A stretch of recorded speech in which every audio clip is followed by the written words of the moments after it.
తాండభైరవి పుట్టింది ముందు. తాండభైరవి ఎట్లా జలపాతంలో నీళ్ళులా.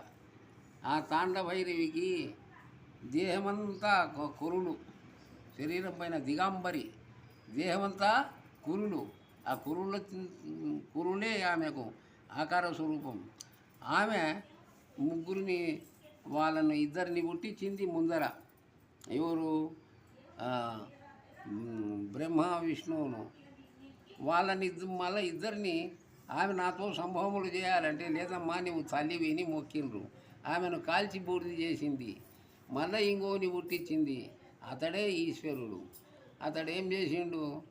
ఏంటి ఈ కాలి బూడిదైన ఈ కాలుతుండే అంటే అదే నీలేక పుట్టినోళ్ళే, నాతో సమానంగా ఉండాలి, నాతో సంభవములు చేయాలంటే లేదు అట్లా అంటే అదే వాళ్ళ గతి నీకు కూడా వాళ్ళ గతే పడుతుంది అంటే సరేలే అట్లా అని చెప్పి ఆయన ఏం చేసిండు? జలపాతంలో ఉన్న తల్లిని సరే నీవు జలములో మళ్ళీ స్నానం చేసిరా అంటే నీవు చేసిరా అంటే ఆయన చేసి వస్తాడు. చేసి వచ్చినాక మళ్ళీ నీవు చేసిరా అంటే ఆమె దగ్గర ఉన్న త్రిశూలము డమకము మూడో కన్ను ఆయనకి ఇచ్చిపోతుంది.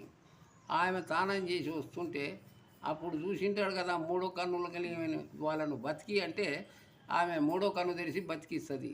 ఆ రహస్యాన్ని తెలుసుకున్నవాడే ఈశ్వరుడు. ఆయన అదే విధంగా మళ్ళా ఆమె వస్తుంటే ఆమెను కాల్చి బూడిద చేస్తాడు.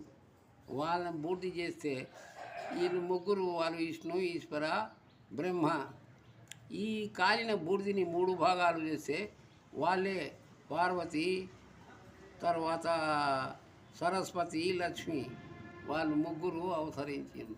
అదే లోకరహస్యానికి చరిత్ర. ఆనాడు గట్లు లేవు, గుట్టలు లేవు, కొండలు లేవు, కోనలు లేవు.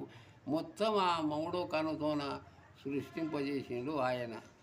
గట్లు గుట్టలు, అందులో ఉండే సర్వజీవులు, ఎట్టి ఘోర మృగాలు కానీ, సింహాలు కానీ, పులులు కానీ, జింకలు కానీ, దుప్పులు కానీ, కడుతులు కానీ అన్నీ ఉద్భవించినాయి.